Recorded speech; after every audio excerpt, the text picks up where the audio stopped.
Hi guys, ఇప్పుడు మన ఈ క్లాస్లో solution of system of homogeneous linear equations in 3 unknowns గురించి నేర్చుకుందాం. అంటే ఇక్కడ ప్రీవియస్ క్లాస్లో మనం నేర్చుకున్న నాన్ హోమోజీనియస్ గురించి నేర్చుకున్నాం. అంటే ఆ ఈక్వేషన్స్ కి కాన్స్టెంట్ టర్మ్స్ ఉంటాయి, d1 d2 d3 అని. కానీ ఈక్వేషన్స్ కాన్స్టెంట్స్ టర్మ్స్ లేవు, అన్ని xyz టర్మ్స్ ఏ ఉన్నాయి అనమాట. మరి ఈ equation system of linear equations ని మనం మ్యాట్రిక్స్ ఫామ్ లో రాసినట్లయితే అది ఏమవుతుంది? అది a1 a2 a1 b1 c1 a2 b2 c2 a3 b3 c3 కదా, ఇంటూ వేరియబుల్ మ్యాట్రిక్స్ ఏంటి x y z is equal to ఇది జీరో మ్యాట్రిక్స్ కదా, ఎందుకంటే ax ఈజ్ ఈక్వల్ టు ఇక్కడ జీరో అయిపోతుంది. మ్యాట్రిక్స్ ఫామ్ లో రాసినట్లయితే ఆ మ్యాట్రిక్స్ ఫామ్ ఇలా వస్తుంది, ax ఈజ్ ఈక్వల్ టు 0. ఓకేనా? if ax is equal to 0 is a homogeneous equation, homogeneous system of equation, homogeneous system అయినట్లయితే ఇప్పుడు దీనికి సొల్యూషన్స్ ఎలా ఫైండ్ అవుట్ చేస్తామంటే ఇప్పుడు ర్యాంక్ కనుక్కోవాలి. ఈ ర్యాంక్ ఆఫ్ ఏ మ్యాట్రిక్స్ అనేది ఇక్కడ ఆగ్మెంటెడ్ మ్యాట్రిక్స్ ఉండదు, ఎందుకంటే అది మళ్ళీ 0 0 రాస్తే అదే అవుతుంది కదా. సో ర్యాంక్ ఆఫ్ ఏ ని ఆగ్మెంటెడ్ మ్యాట్రిక్స్ తో మనం కంపేర్ చేయం.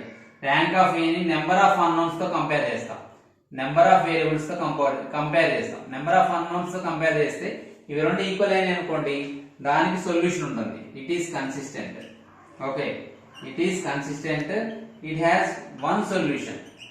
ఇట్ హ్యాస్ వన్ సొల్యూషన్ అంటే యూనిక్ సొల్యూషన్ ఉంటుంది. మన సొల్యూషన్ ఏమవుతుందంటే x is equal to 0, y is equal to 0, z is equal to 0 అవుతుంది అనమాట. x is equal to 0, y is equal to 0, z is equal to 0 అవుతుంది. అంటే ఈ solution మనం ఏమంటాం అంటే ట్రివియల్ సొల్యూషన్ అంటాం. ట్రివియల్ సొల్యూషన్ కానీ ట్రివియల్ సొల్యూషన్ కానీ అంటాం. అంటే అన్ని జీరోస్ ఉన్నట్లయితే ఆ సొల్యూషన్ లో that solution is called trivial solution. Okay, that is called trivial solution. ఏ ఒక్క నాన్ జీరో నెంబర్ ఉన్నా కానీ దాంట్లో దాన్ని నాన్ ట్రివియల్ సొల్యూషన్ అంటాం. ఓకేనా? This is called trivial solution. Okay, ఈ ట్రివియల్ సొల్యూషన్ యూనిక్ సొల్యూషన్ ఎప్పుడు వస్తుంది? మనకి rank A is equal to number of unknowns కి సమానం అవుతుంది. అంటే ఇక్కడ ర్యాంక్ ఏ అనేది 3/3 మ్యాట్రిక్స్ కాబట్టి దీని యొక్క మ్యాట్రిక్స్, దీని యొక్క డిటర్మినెంట్ అండ్ దీని యొక్క ర్యాంక్ 3 అయినట్లయితే అప్పుడు దీనికి సొల్యూషన్ ఏమవుతుంది? x is equal to 0, y is equal to 0, z is equal to 0 అవుతుంది. ఒకవేళ దాని ర్యాంక్ అనేది నెంబర్ ఆఫ్ అన్నోన్స్ కంటే తక్కువ ఉంటే, rank of A is less than to number of unknowns,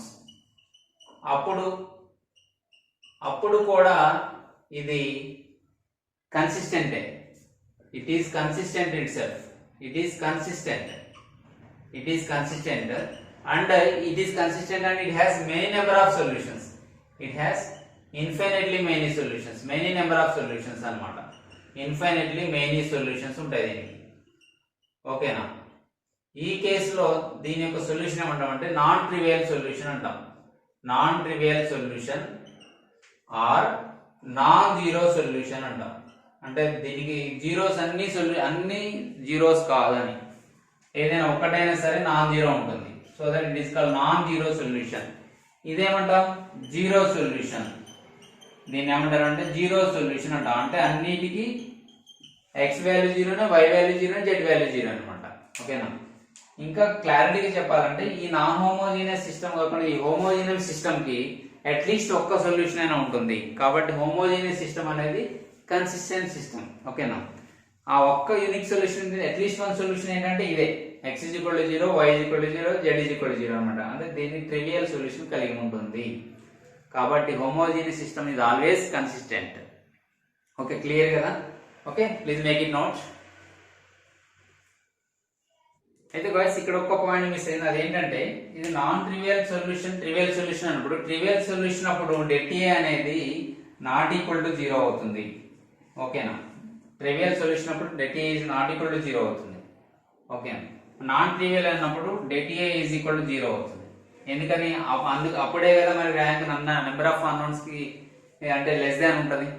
ఓకేనా? అంటే ఇది 3/3 మ్యాట్రిక్స్ అయితే ర్యాంక్ ఏమో 3 కంటే తక్కువ ఉంటుంది, ఎందుకంటే 3/3 మ్యాట్రిక్స్ 3 అన్నోన్స్ ఉంటాయి కాబట్టి. ఓకే, ఈ కేసులో det ఈజ్ ఈక్వల్ టు 0 అవుతుంది. ఓకేనా? నాన్ ట్రివియల్ సొల్యూషన్ కేసులో det ఈజ్ ఈక్వల్ టు 0 అవుతుంది. ట్రివియల్ కేసులో det నాట్ ఈక్వల్ టు 0 అవుతుంది. ఇక్కడ ఏ అంటే ఏంటి? Coefficient matrix. ఓకేనా? ఇప్పుడు దీనిపైన ఇప్పుడు ఇంకా ఏంటంటే కండిషన్స్ ఫర్ కన్సిస్టెన్సీ గురించి మనం డిస్కస్ చేద్దాం. ఆ కండిషన్స్ ఫర్ కన్సిస్టెన్సీలో మనం క్రామర్స్ రూల్ని బేస్ చేసుకొని మనం ఇప్పుడు చూద్దాం. ఎందుకంటే మనకు కొన్ని ప్రాబ్లమ్స్ అన్నోన్ క్వాంటిటీస్ ఇచ్చినప్పుడు డిటర్మినెంట్స్లో మనకి క్రామర్స్ రూల్ అనేది కొద్దిగా యూజ్ అవుతుంది. కాబట్టి నేను క్రామర్స్ రూల్ బేస్ చేసుకొని నేను కండిషన్స్ ఫర్ కన్సిస్టెన్సీ ఎలా చెక్ చేయాలో చూద్దాం. ఆ తర్వాత దానిపైన 1-2 ప్రాబ్లమ్స్ చేద్దాం. ఓకే, కండిషన్స్ ఫర్ కన్సిస్టెన్సీ చూసుకున్నట్లయితే ఫస్ట్ మనకి ఇచ్చినటువంటి అంటే ఇక్కడ నాన్ హోమోజీనియస్ ఈక్వేషన్స్ కానీ హోమోజీనియస్ కానీ వాటి యొక్క ఈక్వేషన్స్ మనం ఇవి అయినట్లయితే ఫర్ ఎగ్జాంపుల్ అవి a1x plus b1y plus c1z is equal to d1, a2x plus b2y plus c2z is equal to d2, a3x plus b3y plus c3z is equal to d3 అయితే ఇప్పుడు దీన్ని మనం మ్యాట్రిక్స్ ఫామ్ లో రాసుకుంటే మనకి ఏమొస్తుంది ఇక్కడ a1 b1 c1, a2 b2 c2, a3 b3 c3 into x y z is equal to d1 d2 d3 కదా. అయితే దీనిలో మనం దీని ax is equal to d గా అనుకుంటాం కదా. అయితే ఇక్కడ దీన్ని మనం కోఎఫిషియంట్ మ్యాట్రిక్స్ అని వేరియబుల్ మ్యాట్రిక్స్ అని దీన్ని కాన్స్టెంట్ మ్యాట్రిక్స్ అని అన్నప్పుడు ఇక్కడ మన క్రామర్స్ రూల్ బేస్ చేసుకొని చూస్తే మనం క్రామర్స్ రూల్ బేస్ చేసుకొని చేస్తున్నాం. ఇక్కడ క్రామర్స్ రూల్ యొక్క ఫార్ములా ఏంటంటే క్రామర్స్ రూల్ లో ఓకే ఈ కోఎఫిషియంట్ మ్యాట్రిక్స్ ని మనం డెల్టా గా డినోట్ చేస్తాం. కోఎఫిషియంట్ మ్యాట్రిక్స్ ని డెల్టా అంటే ఏంటి a1 b1 c1, a2 b2 c2, a3 b3 c3 ఓకేనా. నెక్స్ట్ మనం ఇంకొక 3 మ్యాట్రిసెస్ ని తీసుకుంటాం ఓకేనా. ఇది డెల్టా అంటే det of this matrix okay debt అన్నమాట. ఇది డెట్ డెల్టా 1 లో ఏం చేస్తామంటే ఈ a1 a2 a3 ని మనం కాన్స్టెంట్ మ్యాట్రిక్స్ తో రీప్లేస్ చేస్తాము. ఏం చేస్తాము కాన్స్టెంట్ మ్యాట్రిక్స్ ని రీప్లేస్ చేస్తాం d1 d2 d3 okay a1 a2 b3 a3 బదులు మనం d1 d2 d3 రాస్తాం. అప్పుడు ఇది ఏమవుతుంది b1 b2 b3 అంటే కాలం 3 ని కాలం 2 ని ఏమి చేంజ్ చేయట్లా. ఇది డెల్టా 1. మన డెల్టా 2 ఏంటి కాలం 2 ని రీప్లేస్ చేయాలి దేని చేత కాన్స్టెంట్ మ్యాట్రిక్స్ చేత. అంటే a1 a2 a3 అలానే ఉంటాయి కానీ b1 b2 b3 బదులు d1 d2 d3 ఉంటాయి. తర్వాత c1 c2 c3 ఉంటాయి ఓకే. తర్వాత డెల్టా 3 కి వచ్చేసరికి ఇప్పుడు c1 c2 c3 ని d1 d2 d3 చేత ఫిల్ చేద్దాం. అప్పుడు a1 a2 a3 b1 b2 b3 c1 c2 c3 బదులు d1 d2 d3 రాస్తున్నాం. ఇది డెల్టా 3 ఓకేనా. సో ఈ విధంగా delta 1 delta 2 delta 3 find out చేస్తాం. ఇప్పుడు మనం xyz వాల్యూస్ ఫైండ్ అవుట్ చేయాలి కాబట్టి అప్పుడు x వాల్యూ ఏమవుతుంది క్రామర్స్ రూల్ ప్రకారం delta 1 by delta, y value delta 2 by delta and z value delta 3 by delta ఓకేనా. Where delta is not equal to 0 okay where delta is not equal to 0 అప్పుడు మాత్రమే ఇది సాధ్యమవుతుంది ఓకేనా. అంటే ఆ కోఎఫిషియంట్ మ్యాట్రిక్స్ యొక్క డిటర్మినెంట్ అనేది 0 కి ఈక్వల్ కాకూడదు, డెట్ అనేది 0 కి ఈక్వల్ కాకూడదు. ఇది క్రామర్స్ రూల్ లో ఉన్నటువంటి ఫార్ములా. ఇదైతే క్లియర్ కదా. ఇప్పుడు కండిషన్స్ లోకి వచ్చేద్దాం.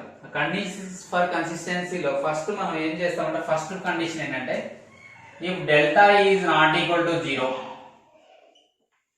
And rank of A is equal to rank of augmented matrix that is AD అంటే delta is not equal to 0 అంటే కోఎఫిషియంట్ మ్యాట్రిక్స్ యొక్క డెట్ నాట్ ఈక్వల్ టు 0 లేదా rank of A equal rank of augmented matrix ఏందనుకోండి then the system is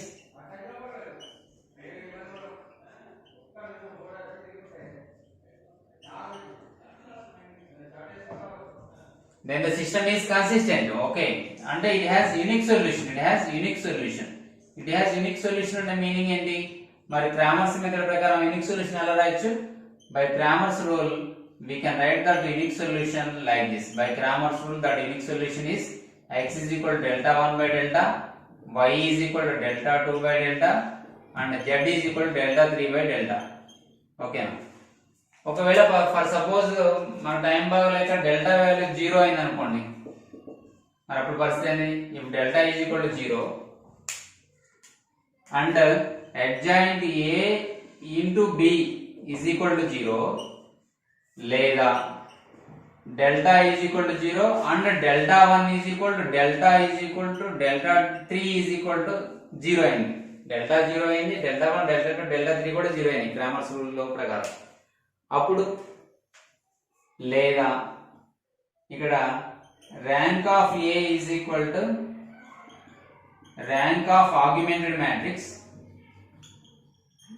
AD గా ఇక్కడ మనం తీసుకుంది which is less than to 3 అంటే 3 అన్నోన్స్ కదా ఇక్కడ లెస్ దాన్ టు 3 అయితే అంటే ఇక్కడ మళ్ళీ డెల్టా ఈజ్ ఈక్వల్ టు 0 అవ్వాలి. డెల్టా ఈజ్ ఈక్వల్ టు 0 అయ్యి మళ్ళీ rank of A is equal to rank of augmented matrix సమానం అవ్వాలి, కానీ నెంబర్ ఆఫ్ అన్నోన్స్ కంటే తక్కువ ఉండాలి. మరి ఈ సందర్భంలో ఈ 3 కేసులు ఏది సక్సెస్ అయినా సరే అది it is consistent only. Consistent అంటే డిపెండెంట్ అంటాం. డిపెండెంట్ కానీ దీని సొల్యూషన్ ఎన్ని ఉన్నాయంటే ఇన్ఫైనైట్లీ మెనీ సొల్యూషన్స్ ఉంటాయి. ఎన్ని ఉంటాయి? ఇన్ఫైనైట్లీ మెనీ సొల్యూషన్స్ ఉంటాయి. ఓకేనా? It has infinitely many solutions. Okay, either delta is equal to 0 and adjoint A into B is equal to 0 లేదా delta is equal to 0, delta 1, delta 2, delta 3 is equal to 0 లేదా delta 0 అయ్యి rank ఏ rank augmented matrix రెండు సమానం అయ్యి కానీ number of unknowns కంటే తక్కువ ఉండే ఆ ర్యాంక్, అప్పుడు ఆ సిస్టమ్ ని ఏమంటామంటే కన్సిస్టెంట్ సిస్టమ్ లేదా డిపెండెంట్ సిస్టమ్ అంటాము. దీనికి ఎన్ని సొల్యూషన్స్ ఉంటాయి అంటే ఇన్ఫైనైట్లీ మెనీ సొల్యూషన్స్ ఉంటాయి. అర్థమైంది కదా? ఇట్లా ఇన్ఫైనైట్లీ మెనీ సొల్యూషన్స్ ఉంటాయి అంటే ఈ రెండు కండిషన్స్ కూడా కన్సిస్టెన్సీ కిందకు వస్తాయి. అంటే అట్లీస్ట్ యూనిక్ సొల్యూషన్ ఉంది, ఏదో unique solution or infinitely many solutions. Okay, అర్థమైంది కదా? క్రామర్స్ రూల్ ప్రకారం ఇలా చేస్తాం. ఇప్పుడు ఏం చేద్దామంటే ఇన్కన్సిస్టెన్సీ అంటే నో సొల్యూషన్ అంటే ఎట్లుంటుంది ఆ కండిషన్ ఒకసారి చూద్దాం. ఓకేనా? ఇప్పుడు మనం కండిషన్ ఫర్ ఇన్కన్సిస్టెన్సీ గురించి డిస్కస్ చేసినట్లయితే ఇక్కడ డెల్టా ఈజ్ ఈక్వల్ టు 0 అవ్వాలి దీనిలో కూడా, and adjoint A into B should not be equal to 0 అవ్వాలి. ఓకేనా? Adjoint A into B should not be equal to 0 or delta is equal to 0 అవ్వాలి and one of these determinants అంటే ఏంటివి? One of these determinants అంటే delta 1, delta 2, delta 3 non నాన్ జీరో అవ్వాలి. ఈ మూడింటిలో ఒకటి నాన్ జీరో అయినా పర్వాలేదు. లేదంటే ఇంకో కండిషన్ ఏంటంటే ఇక్కడ డెల్టా ఈజ్ ఈక్వల్ టు 0 అవ్వాలి. ఓకేనా? మళ్ళీ ర్యాంక్ ఆఫ్ ఏ అనేది ఆగ్మెంటెడ్ మ్యాట్రిక్స్ కి సమానం అవ్వకూడదు. ఈ సందర్భంలో మనం ఈ సిస్టమ్ ఏమంటామంటే ఇన్కన్సిస్టెంట్ సిస్టమ్ అంటాం. Then it is inconsistent system. Then the system is inconsistent. Inconsistent అంటే సొల్యూషన్ ఉండదు. Inconsistent. So no solution. For this no solution. ఓకేనా? క్లియర్ కదా? మళ్ళొకసారి చూద్దాం. డెల్టా ఈజ్ ఈక్వల్ టు 0 అవ్వాలి మరియు అడ్జాయింట్ ఏంటి బి నాట్ ఈక్వల్ టు 0 అవ్వాలి and delta is equal to 0 and one of these determinants అంటే ఏ ఒకటి at least one of the determinants is నాన్ జీరో అంటే 3 నాన్ జీరో అయినా పర్వాలేదు. అయినప్పటికీ అప్పుడు కూడా అది ఇన్కన్సిస్టెంట్ అవుతుంది. ఇక్కడ మనం ర్యాంక్ తో కంపేర్ చేసినప్పుడు డెల్టా గురించి మనం డిస్కస్ చేయాల్సిన పని లేదు. Rank of A not equal to rank of AB అయితే ఏబి అంటే ఇక్కడ అడ్జాయింట్ మ్యాట్రిక్స్ మనం ఏడి అనుకున్నాం కదా ఇందాక నుంచి. So I'm changing it as AD. So rank of A is not equal to rank of AD. ఓకేనా? డోంట్ గెట్ కన్ఫ్యూజ్ హియర్. Rank of A is not equal to rank of AD అయినా then the system is inconsistent. So no solution. Already ర్యాంకుల గురించి సంబంధించింది మనం ఇంతకు ముందు క్లాస్ లో మనం నేర్చుకున్నాం, కానీ మళ్ళీ ఒకసారి గుర్తు చేస్తున్నాం. ఓకేనా? ఇప్పుడు ఈ కండిషన్స్ బేస్ చేసుకుని ఒక ప్రాబ్లం చేద్దాం. ఓకే, చాలా ఇంపార్టెంట్ ప్రాబ్లం అన్నమాట అది. అయితే ఇది ఇక్కడ కండిషన్ ఫర్ ఇన్కన్సిస్టెన్సీ అర్థమైంది కదా? అంటే ఇక్కడ మన క్రామర్స్ రూల్ అప్లై చేసేటప్పుడు డెల్టా వాల్యూ ఫైండ్ అవుట్ చేస్తాం. ర్యాంక్ అప్పుడు ఈ రెండు ర్యాంక్స్ అన్ఈక్వల్ ఉంటాయి. అంటే rank of the coefficient matrix and rank of the augmented matrix unequal గా ఉన్నట్లయితే ఆ సిస్టమ్ మనం ఇన్కన్సిస్టెంట్ సిస్టమ్ అంటాం. దానికి సొల్యూషన్ ఉండదు అనమాట. ఓకే, క్లియర్ కదా? ఇప్పుడు ఒక ప్రాబ్లం చేద్దాం. Okay, right. Okay my dear friends, ఇప్పుడు ఈ సొల్యూషన్ చూద్దాం. మనం ఈ క్వశ్చన్ చూసినట్లయితే మనకి ఇక్కడ if the system of equations x plus y plus z is equal to 1, x plus 2y plus 4z is equal to n, x plus 4y plus 10z is equal to n square are consistent అన్నాడు. then the values of n are. So consistent means condition, what is the condition? Either it is has unique solution or infinitely many solutions. So for that we have to find delta value. Delta value means we have to write this in matrix form. Is it? So 1 1 1 1 2 4 1 4 10 into variable matrix is x y z and the constant matrix is 1 n square. Okay, so it is in the form of matrix form. Okay, ax is equal to b or ax is equal to d, whatever it may be. So first I am finding delta a value. So ఇక్కడ delta అనుకుంటే దీని value ఎంత? 1 1 1 1 2 4 1 4 10. ఈ delta అనేది 0 అవుతుందో లేదో చూద్దాం. అంటే కోఎఫిషియంట్ మ్యాట్రిక్స్ యొక్క డిటర్మినెంట్ మనం డెల్టా అనుకున్నట్లయితే దాని యొక్క డిటర్మినెంట్ 0 అవుతుందో లేదో చెక్ చేద్దాం. ఇక్కడ మనం చూసినట్లయితే ఇక్కడ ఆపరేషన్ చేస్తే మనం ఇక్కడ చూసినట్లయితే ఇప్పుడు మనం R3 ని ఫిక్స్ చేసుకొని R1 R3 R2 R3 చేసినా లేదా R3 R1 R3 R2 చేసినా మనకి ఇక్కడ ఏమొస్తుంది చూడండి, 1 1 1 నో చేంజ్. నేను R3 R1 చేస్తున్నాం, R2 R1 చేస్తే 0 వస్తుంది, 2 1 1 4 1 3 వచ్చింది. ఇక్కడ R3 R1 చేస్తే 0 వచ్చింది, 3 ఇక్కడ 9 వచ్చింది కదా. ఇప్పుడు దీన్ని విత్ రెస్పెక్ట్ టు కాలం మనం ఎక్స్పాండ్ చేస్తే మనకి ఇక్కడ డిటర్మినెంట్ ఏమొస్తుంది? 0 వస్తుంది. So 1 9 9 minus 3 3 9. సో డిటర్మినెంట్ 0 వచ్చింది. అంటే it doesn't have unique solution. Okay now, and it has no solution or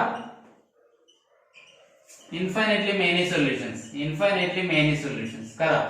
అంటే అది సొల్యూషన్ లేకపోయినా ఉండాలి లేదా ఇన్ఫైనైట్లీ మెనీ సొల్యూషన్స్ అన్నా ఉండాలి. కానీ మనకి ఇచ్చిన కండిషన్ లో కన్సిస్టెంట్ అన్నాడు కాబట్టి so the given system has infinitely many solutions. Therefore the given system has infinitely many solutions. Infinitely many solutions అంటే కండిషన్ ఏంటి?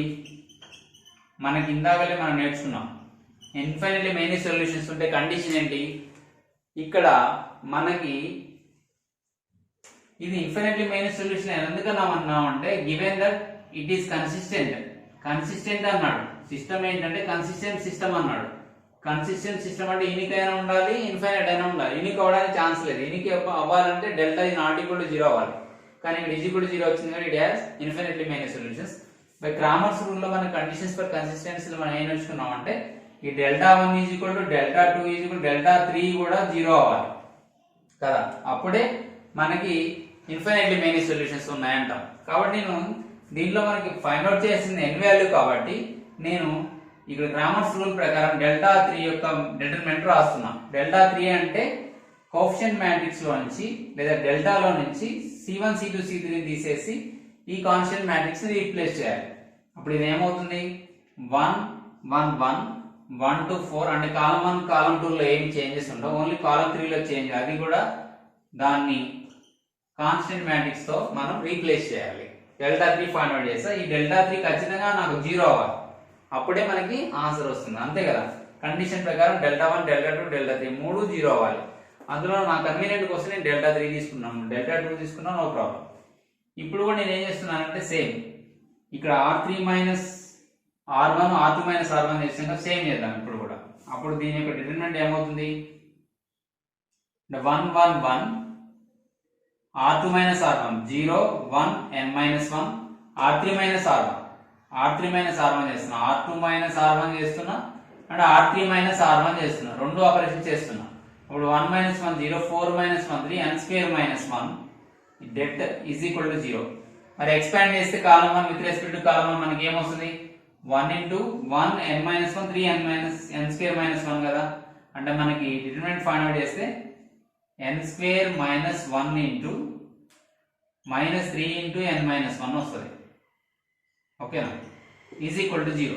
అర్థమైంది కదా. 1 into ఈ 2/2 మ్యాట్రిక్స్ యొక్క డిటర్మినెంట్ అంటే a into b ad minus bc. So 1 into n square minus 1 minus 3 into n minus 1. దీన్ని simplify చేస్తే మనకి ఆన్సర్ వస్తుంది. ఆ సింప్లిఫై చేస్తే మనకి ఏమొస్తుంది? ఇక్కడ n square minus 1 ఏమో n plus 1 into n minus 1 గా రాయొచ్చు, దీన్నే minus 3 into n minus 1 గా రాయొచ్చు, ఈజ్ ఈక్వల్ టు 0. మీరు అబ్జర్వ్ చేసినట్లయితే n minus 1 అనేది కామన్ ఫ్యాక్టర్ ఉంది కదా. సో n-1 కామన్ ఫ్యాక్టర్ తీస్తే నాకు ఇంకేం మిగులుతుంది, ఇక్కడ n+1 ఉంది, ఇక్కడ -3 ఉంది, అంటే n+1 -3 ఈజ్ ఈక్వల్ టు 0 వచ్చింది. అంటే n-1 ఇంటూ n+1 -3 అంటే n-2 ఈజ్ ఈక్వల్ టు 0. అంటే n వాల్యూస్ 1 గాని 2 గాని అవుతాయి, అంతే కదా. n-1 ఈజ్ ఈక్వల్ టు 0 అన్నప్పుడేమో మనకి n వాల్యూ 1 వస్తుంది, n-2 ఈజ్ ఈక్వల్ టు 0 అన్నప్పుడు మనకి n వాల్యూ 2 వస్తుంది. ద వాల్యూస్ ఆఫ్ n అన్నారు కాబట్టి 1, 2 ఈజ్ ద ఆన్సర్. ఆ రెండు 1, 2 are the answers for the given question. Clear కదా. అంటే నేను ఇక్కడ గ్రామర్ రూల్స్ కాన్సెప్ట్ అప్లై చేసిన. ఫస్ట్ ఏం చేస్తానంటే కోఎఫిషియంట్ మ్యాట్రిక్స్ కి డెట్ ఫైండ్ అవుట్ చేస్తారు. మనకి ఈజ్ నాట్ ఈక్వల్ టు 0 వస్తే యూనిక్ సొల్యూషన్ ఉండేది, అది వేరేగా ఉండేది. కానీ ఇక్కడ ఈజ్ ఈక్వల్ టు 0 వచ్చింది కాబట్టి ఉంటే నో సొల్యూషన్ అన్న అవ్వాలి, లేదా ఇన్ఫైనైట్ అన్నా అవ్వాలి కదా. కానీ కన్సిస్టెంట్ అన్నాడు కాబట్టి నో సొల్యూషన్ కి ఛాన్స్ లేదు. ఓకే, ఖచ్చితంగా ఇన్ఫైనైట్ సొల్యూషన్స్ ఉండాలి. ఎందుకని కన్సిస్టెంట్ అన్నాడు కాబట్టి. ఇన్ఫైనైట్ సొల్యూషన్స్ లో క్రామర్ రూల్ కాన్సెప్ట్ మనం తీసుకున్నట్లయితే ఈ కండిషన్ చెక్ చేయడానికి మనకి Δ1, Δ2, Δ3 మూడు కూడా 0 అవ్వాలి కదా. కాబట్టి Δ3 0 తీసుకుందాం. ఓకే, సో దాని ప్రకారం నేను ఇట్లా దీన్ని ఎక్స్పాండ్ చేసి అంటే ఎలిమెంటరీ ట్రాన్స్ఫర్మేషన్ చేసి సింప్లిఫై చేస్తే నాకు n వాల్యూ 1, 2 అని వచ్చింది. సో ఈ విధంగా మనం క్రామర్ రూల్ కాన్సెప్ట్ యూజ్ చేసి కొన్ని ప్రాబ్లమ్స్ ఇట్లానే చేయడం పాసిబుల్ అవుతుంది. ఓకే, ఇది క్లియర్ కదా, అర్థమైంది కదా. So please make it note. Okay guys, ఇప్పుడు ఈ కాన్సెప్ట్ మీద కొన్ని ప్రాబ్లమ్స్ చేద్దాం మనం. ఓకే, అందులో భాగంగా ఫస్ట్ క్వశ్చన్ ఏంటంటే మీరు స్క్రీన్ పై చూసినట్లయితే ఈ ఈక్వేషన్స్ ఏమి ఇచ్చారు మనకి ఇక్కడ. System of equations 2x + y - 3z is equal to 5, and the second equation is 3x - 2y + 2z is equal to 5, and the third equation is 5x - 3y - z is equal to 16. So these are the three equations. They have asked option C, is it consistent or inconsistent, or consistent with unique solution, consistent with infinitely many solutions, has its solution lying along x-axis in 3-dimensional space.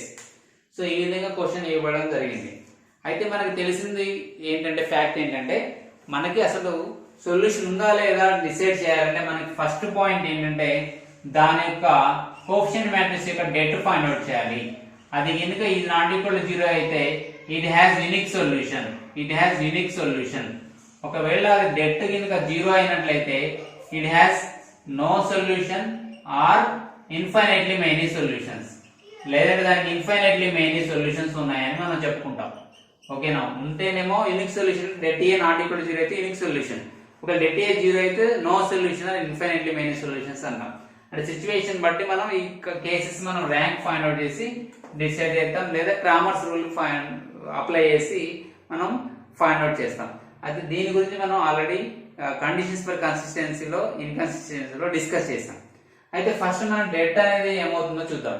దీనిలో coefficient matrix తీసుకున్నట్లయితే అది ఏంటిది, 2 1 -3 3 -2 2 5 -3 -1 అన్నమాట. ఇది Z. ఓకేనా, దీని యొక్క det find out చేస్తే, ఓకే దీని డెట్ ఫైండ్ అవుట్ చేస్తే మనకి ఎంత వస్తుందో ఆన్సర్ చూద్దాం. అయితే దీనికి ఆపరేషన్ చేసి చేయడం కన్నా డైరెక్ట్ చేయడం బెటర్. ఓకేనా, అంటే 2 ఇంటూ రో 2 ఉన్న రో కాలం డిలీట్ చేసి మనం -2 2 -3 -1 next minus. Okay, along with రో 1 విత్ రెస్పెక్ట్ టు రో 1 నేను ఎక్స్పాండ్ చేస్తున్నాను అన్నమాట. ఓకేనా, డిటర్మినెంట్ ఫైండ్ అవుట్ చేయడానికి -1 1 ఉన్నటువంటి రో కాలం డిలీట్ చేస్తే మనకి ఏం మిగులుతాయి, 3 2 5 -1 మిగులుతాయి, అంతే కదా. తర్వాత ప్లస్ దీని యొక్క యాడ్ చేస్తే ఇప్పుడు ప్లస్ -3 అన్నమాట. నెక్స్ట్ ఏంటిది, అది -3 ఇంటూ -3 ఉన్న రో కాలం డిలీట్ చేసి దాని యొక్క మైనర్ ఫైండ్ అవుట్ చేస్తే మనకి 3 -2 5 -3 వస్తుంది. ఓకేనా, ఇప్పుడు దీన్ని మనం సింప్లిఫై చేసినట్లయితే 2 ఇంటూ -2 ఇంటూ -1 -2 ఇంటూ -1 +2 అవుతుంది. డైరెక్ట్ రాసేద్దాం. +2 మైనస్ ఫార్ములాలో మైనస్ ఉంటుంది. -3 ఇంటూ 2 -6 అవుతుంది. ఆల్రెడీ ఇక్కడ మైనస్ ఉంది కాబట్టి మైనస్ ఇంటూ మైనస్ ప్లస్ అవుతుంది.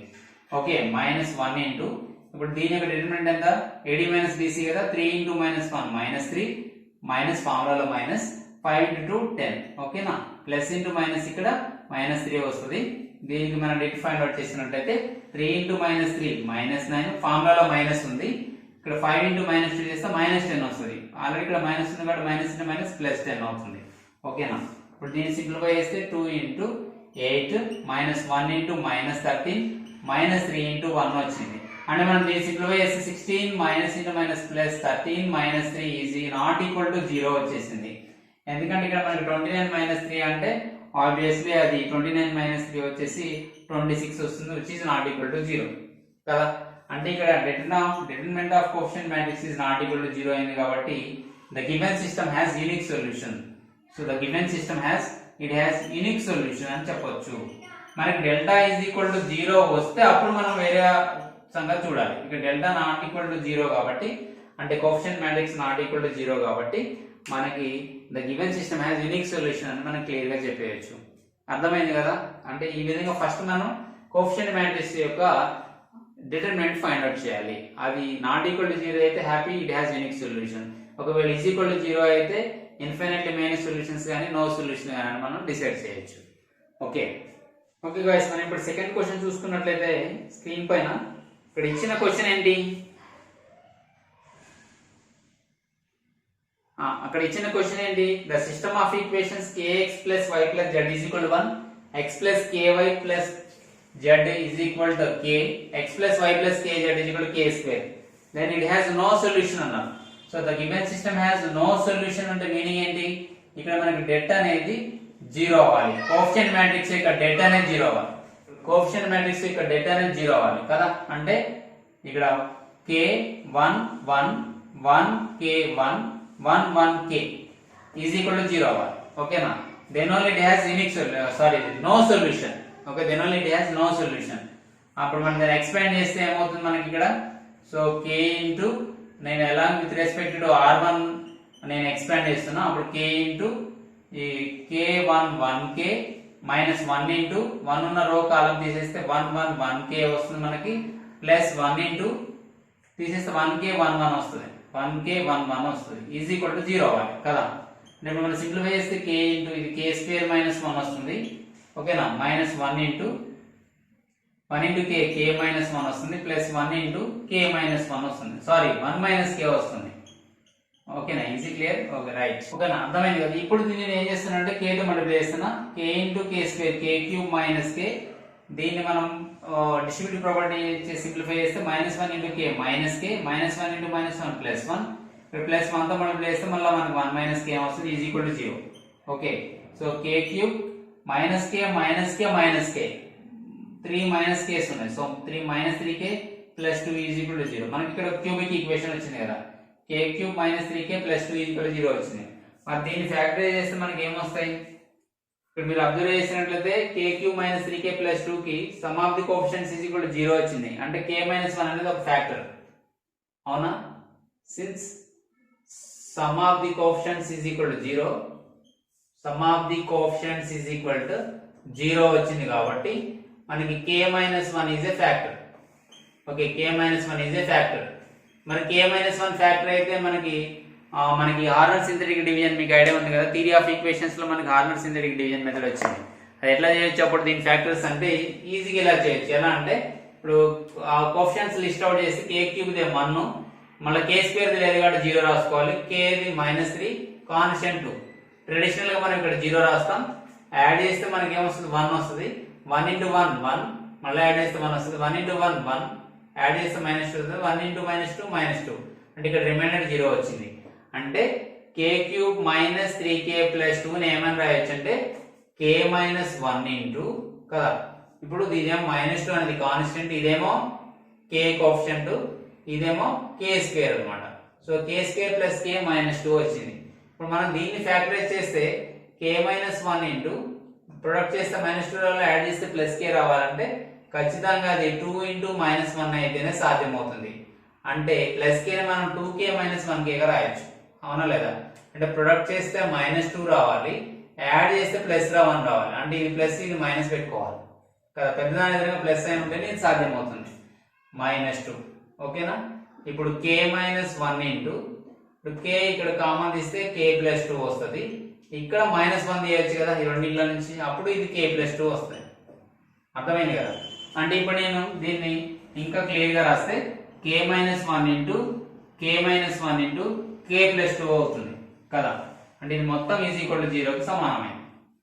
అప్పుడు మనకి k వాల్యూ ఏమవ్వాలి 1 కానీ -2 కానీ అవ్వాలి కదా. కానీ 1 చేస్తే ఏమవుతుందంటే ఈ రోస్ కాలమ్స్ అన్ని కూడా ఈక్వల్ అవుతున్నాయి కదా.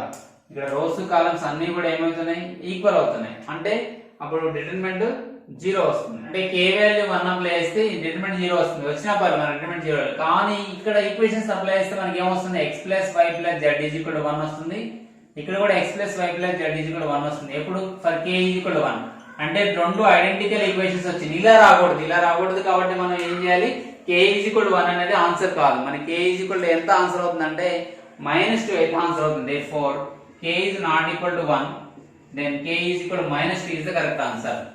Since for k is equal to 1 we are getting two identical lines, we are getting two equations are identical, we are getting two equations identical. What are those two equations? First two equations. So k is not equal to 1, therefore k is equal to -2 is correct.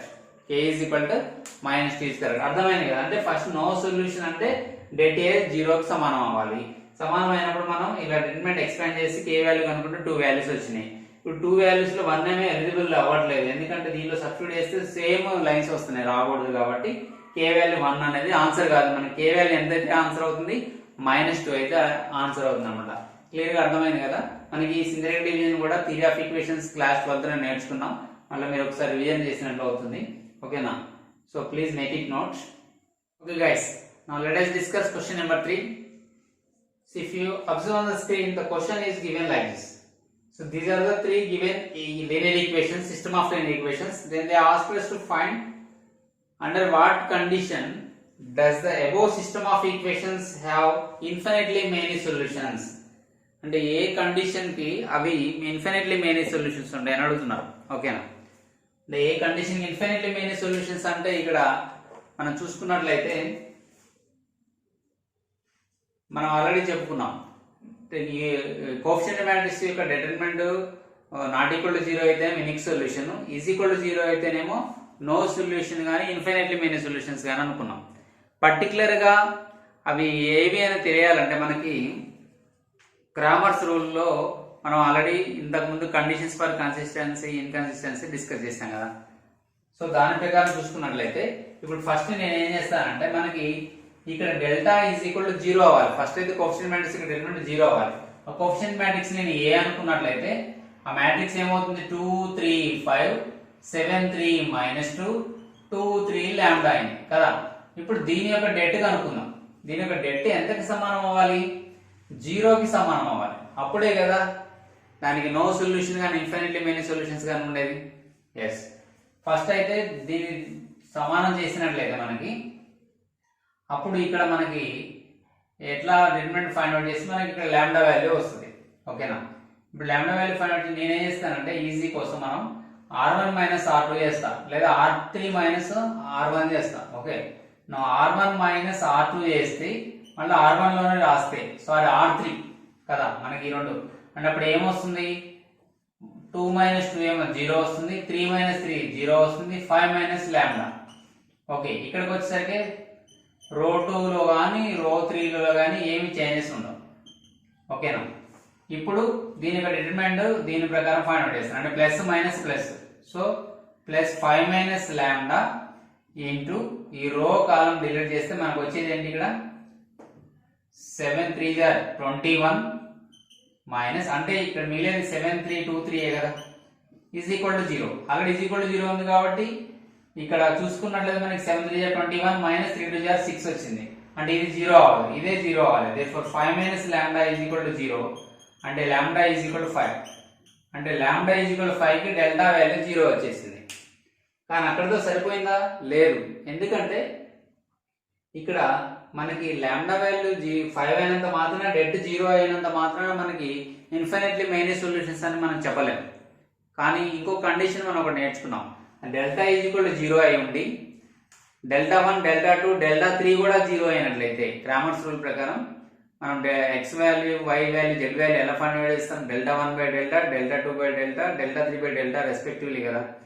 దానిలో ఒకవేళ delta 1 value delta 2 value delta 3 value అన్ని కూడా 0 అయితే అది infinitely many solutions అంటాం. కావున ఇక్కడ ఇంకో అన్నోన్ క్వాంటిటీ మ్యూ అనేది మనకి కాన్స్టెంట్ మ్యాట్రిక్స్ లో ఉంది కాబట్టి నేను డెల్టా 3 కన్సిడర్ చేస్తున్నాను. ఇదేమో డెల్టా, ఇక డెల్టా ఈజ్ ఈక్వల్ టు 0 అయింది కాబట్టి it has no solution and infinitely many solutions. But delta 3 కూడా 0 అయినట్లయితేనే ఇది ఇన్ఫినిట్లీ మెనీ సొల్యూషన్స్ ఉన్నాయన్నమాట. సార్ డెల్టా 3 ని తీసుకున్నారు, మీరు డెల్టా 1 డెల్టా 2 తీసుకోవచ్చు కదా. కానీ మనకు అన్నోన్ క్వాంటిటీ దీంట్లో ఉన్నప్పటికీ ఏదైనా ఒకటి తీసుకోవచ్చు. ఓకేనా, నా కన్వీనియంట్ కోసం నేను డెల్టా 3 తీసుకుంటున్నాను. అంటే ఎందుకు తీసుకున్నానంటే ఇక్కడ డెల్టా 3 ఎందుకు తీసుకున్నాను అంటే కాలం 3లో లాంబ్డా ఉంది. ఓకేనా, దీన్ని ఎగరగొట్టడం కోసం నేను డెల్టా 3 తీసుకున్నా. అంటే అప్పుడు C3ని దీంతో మనం రీప్లేస్ చేయొచ్చు. 272 333 98 మ్యూ ఇది 0కి సమానం అవ్వాలి, అంతే కదా. ఓకేనా, అది 0కి సమానం అవ్వాలి. అప్పుడు మనకి ఎంత వస్తుంది, మళ్ళా సేమ్ నేను R1 మైనస్ R3 వేస్తా. అప్పుడు 0 0 9 minus mu 7 3 8 no change 2 3 mu no change is equal to 0. మళ్ళీ విత్ రెస్పెక్ట్ టు R1 నేను ఎక్స్పాండ్ చేసినట్లయితే మనకి డిటర్మినెంట్ వాల్యూ ఏమొస్తుంది, అది 0 0 అయిపోతుంది. 9 మైనస్ మ్యూ ఇంటూ 7 3 2 3 వస్తుంది ఈజ్ ఈక్వల్ టు 0. మళ్ళీ ఇది నాట్ ఈక్వల్ టు 0 కాబట్టి ఖచ్చితంగా 9 మైనస్ మ్యూ అనేది 0 అవ్వాలి, లేదా మ్యూ ఈజ్ ఈక్వల్ టు 9 అవ్వాలి. మ్యూ ఈజ్ ఈక్వల్ టు 9 అవ్వాలి. సో మొత్తానికి మన ఆన్సర్ ఏంటి, lambda is equal to 5 mu is equal to 9కి మనకి ఏమొస్తుంది, ఇన్ఫైనైట్లీ మెనీ సొల్యూషన్స్ వస్తాయి. కాబట్టి ఇది ఏ ఆప్షన్ లో ఉంది మనకి చూసుకున్నట్లయితే lambda is equal to 5 mu is equal to 9 అనేది ఆప్షన్ బి లో ఉంది. కాబట్టి option B is the correct answer. ఒక అర్థమైంది కదా. ఈజ్ ఈక్వల్ టు 0 ఉంటే సొల్యూషన్ అన్న ఉండకపోవచ్చు, లేదంటే ఇన్ఫైనైట్లీ మెనీ ఉండొచ్చు. కానీ మనకి ఇచ్చిన క్వశ్చన్ లో ఇది ఇన్ఫైనైట్లీ మెనీ అన్నాడు కాబట్టి either delta 1 or delta 2 delta 3 ఆ మూడు 0 అవ్వాలి. కాబట్టి నేను నా అన్నోన్ క్వాంటిటీ అనేది ఈ కాన్స్టెంట్ మ్యాట్రిక్స్ లో ఉంది. ఇంకొకటి ఆల్రెడీ లాంబ్డా ఇక్కడ ఉంది కాబట్టి నేను దీన్ని రీప్లేస్ చేస్తే మనకు ఓన్లీ మ్యూ ఉంటుంది కాబట్టి ఈజీ అయింది. కాబట్టి టాస్క్ నేను డెల్టా 3 ఈజ్ ఈక్వల్ టు 0 తీసుకున్నాం. మీరు డెల్టా 1 ఈజ్ ఈక్వల్ టు 0 చేసుకున్నా మీ వాల్యూ 9 వస్తుంది. కానీ అప్పుడు లాంబ్డా బదులు 5ని సబ్స్టిట్యూట్ చేయాల్సి వస్తుంది ఒకవేళ లాంబ్డా కనుక కనిపించినట్లయితే మనకి ఆ డిటర్మినెంట్ లో. క్లియర్ అయింది కదా. దీంతో లింకప్ అయి ఉండే ఇంకో క్వశ్చన్ ఇచ్చారు ఇక్కడ మనకి. అదేంటిది, అది 4th question. Under what condition does the system of equations have unique solutions. Unique solution అంటే ఇప్పుడు మనకి ఏం కావాలి, ఆ కోఎఫిషియంట్ మ్యాట్రిక్స్ అనేది నాట్ ఈక్వల్ టు 0 అవ్వాలి కదా. యూనిక్ సొల్యూషన్ అంటే ఏంటి, coefficient matrix not equal to 0 అవ్వాలి, అంతే కదా. కోఎఫిషియంట్ మ్యాట్రిక్స్ ఇక్కడ డెట్ నాట్ ఈక్వల్ టు 0 అవ్వాలి. అంటే ఇక్కడ నేను నాట్ ఈక్వల్ టు 0 పెట్టుకుంటూ వస్తాను. ఓకేనా. అప్పుడు క్వశ్చన్ నెంబర్ 4కి ఏంటంటే ఇది నాట్ ఈక్వల్ టు 0 అవ్వాలి, అప్పుడే కదా యూనిక్ సొల్యూషన్ ఉండేది.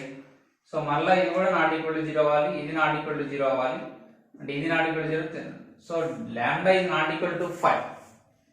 మనకి only delta value not equal to 0 అయితే చాలు. ఇది ఏ వాల్యూ అయినా మనకు సంబంధం లేదు. ఆర్గ్యుమెంటెడ్ మ్యాట్రిక్స్ లో మనం రాసినట్లయితే మ్యూ అనేది ఉండి మ్యూ యొక్క ఏ వాల్యూ అయినా పర్వాలేదు. మనకి delta is not equal to 0 వచ్చిందంటే అది యూనిక్ సొల్యూషన్ అని మనం నేర్చుకున్నాం కదా. కాబట్టి మన కండిషన్ ఇక్కడ ఏమవుతుంది, delta is not equal to 5 పక్కా ఉండాలి అది. ఎందుకంటే 5 అయితే 0 అవుతుంది, అది నో సొల్యూషన్ ఇన్ఫైనైట్ సొల్యూషన్ అవుతుంది. కానీ మన కండిషన్ ఏంటి, యూనిక్ సొల్యూషన్ ఉండాలన్నాడు కాబట్టి ఖచ్చితంగా ఇది నాట్ ఈక్వల్ టు 0 అవ్వాలి. అప్పుడు lambda value not equal to 5 రావాలి. క్లియరా. మళ్ళీ చెప్తున్నాను, delta value not equal to 0 అయినప్పుడే given system has unique solution అంటాము. అలా చేసినట్టు మనకి లాంబ్డా వాల్యూ మనకి 5కి ఈక్వల్ అవ్వకూడదు, ఇది ఓకే. కానీ మరి లాంబ్డా వాల్యూ 5 ఈక్వల్ అవ్వకూడదు, మరి మ్యూ వాల్యూ ఎంత ఉండాలి సార్ అంటే అప్పుడు మనకి ఇక్కడ ఏమి ఇచ్చారంటే మ్యూ వాల్యూ 9 ఉండాలన్నారు, 7 ఓన్లీ అన్నారు, లేదా ఎనీ రియల్ వాల్యూ అన్నారు, లేదంటే లాంబ్డాకి ఎనీ రియల్ ఉండొచ్చు, మ్యూ అనేది 9కి ఈక్వల్ అవ్వకూడదు అన్నారు. ఇక్కడ మనకు అసలు కండిషనే delta is not equal to 0 అయితే సరిపోద్ది అన్నప్పుడు మ్యూ ఏది ఉంటే మనకేంటి. కాబట్టి ఇక్కడ మనకు ఆన్సర్ ఏంటంటే mu is any real number. So ఈ క్వశ్చన్ నెంబర్ 4లో mu is any real number but lambda must not be equal to 5. So ఈ ఆప్షన్ ఎక్కడ ఉంటే అదే మనకు కావాల్సిన ఆన్సర్ అవుతుంది. సో ఆ ఆప్షన్ ఎక్కడ ఉంది, అది ఆప్షన్ సి అన్నమాట. Lambda is not equal to 5 and mu is any real number. So option C is the correct answer. Clear అయింది కదా. సో ఈ విధంగా మనం ప్రాబ్లమ్స్ సాల్వ్ చేస్తాం అనమాట, దీనికి సంబంధించినటువంటి problems. Okay, so please make it note. ఇంకా కొన్ని ప్రాబ్లమ్స్ డిస్కస్ చేద్దాం. అంటే ఇది దీనికి ఫోర్త్ కి సంబంధించింది కాదు, ఇది థర్డ్ క్వశ్చన్ కి సంబంధించింది. ఇక్కడ మ్యూ అనేది ఏ రియల్ నెంబర్ అయినా పర్లేదు, ఎందుకంటే ఈ మ్యూ వాల్యూ అనేది ఈ డెల్టా వాల్యూని ఇన్ఫ్లుయెన్స్ చేయడం లేదు, అది ప్రభావితం చేయడం లేదు, కాబట్టి మనకి మ్యూ వాల్యూ ఏది ఉన్నా పర్వాలేదు. ఓకేనా, రైట్.